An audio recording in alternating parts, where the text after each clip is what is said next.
मान्छे लाने हो यहाँबाट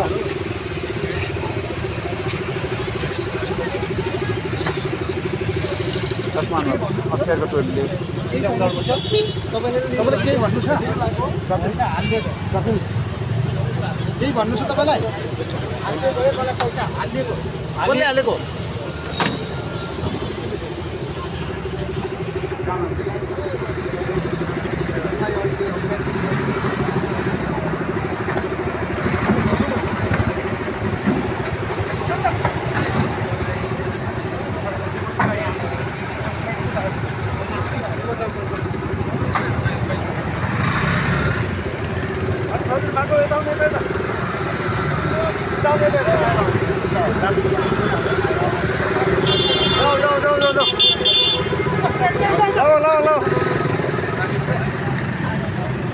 यहाँ तपाईँले पनि साइन गर्नुभएको छ परिचय छैन मुटुकामा छैन के रहेछ तपाईँलाई थाहा के रहेछ भन्दा पनि म अघि यो बाटोबाट चाहिँ ठ्याक्क माथि निस्किनु लागेको थिएँ मैले भिड देखेपछि के रहेछ भनेर हेर्ने बेलामा चाहिँ अब हाम्रो मानव कर्मचारी चाहिँ अख्तियारले चाहिँ समाति राख्नु भएको रहेछ त्यो हिसाबले अब मानवहरूको को रहेछ के रहेछ भनेर चासो भएर गएपछि त्यही हो के रहेछ भन्दाखेरि अब हाम्रो महानगरको अख्तियार शाखामा कार्यरत कर्मचारी यो चाहिँ हाम्रो वडा नम्बर 30, 1 र 3 त्यो हेर्ने अमिन नाम थाहा भनौँ मलाई उहाँसँग चाहिँ तपाईँको अख्तियारमा चाहिँ निवेदन परेको छ त्यो निवेदन चाहिँ म मिलाइदिन्छु भन्ने हिसाबले चाहिँ पैसा माग्नु भएको हो अरे भनेको चाहिँ यहाँ र अहिले चाहिँ उहाँले पहिला कति रकम माग्नुभयो थाहा भएन रु 25,000 रुपियाँ चाहिँ उहाँसँग चाहिँ पराउनु भएको मैले देखेँ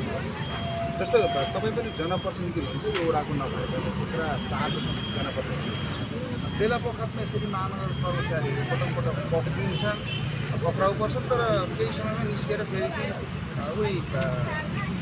देखाउने धाँतीको काम जस्तो हुने गरेको 17 नम्बर वडाबाट पनि यस्तै कार भएको भएर चाहिँ उहाँबाट महानगर तानिएको भन्ने यो विषयमा खास मलाई ज्ञान चाहिँ भएन तर अब यो पटक अब हजुरले भने जस्तै देख्दै आएको पनि हो र केही समयमा हाम्रो वडामा हाम्रो 4 नम्बर वडामा पनि अघिल्लो चोटि चाहिँ तपाईँको यो हाम्रो इन्जिनियर एकजना कर्मचारी पनि समातिनु भएको थियो अब यो पटक दोहोरिराखेको छ तर यो दोहोरिन राम्रो चाहिँ होइन तर अझ यो अरूभन्दा नि यो चाहिँ अलिकति भिन्न नै भयो हजुर कस्तो भन्दा यो चाहिँ कर्मचारीले महानगरको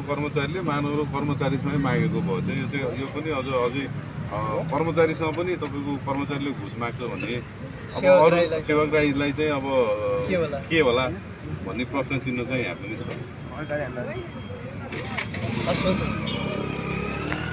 सटिक बोल्ने यार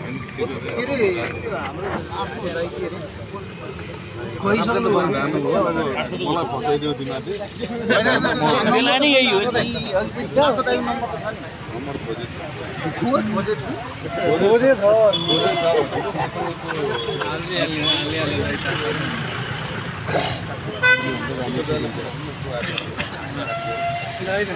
गणेश भाइको च्यानल यता भाइ मलाई अहिले चाहिँ मेरो च्यानल नि आउँछ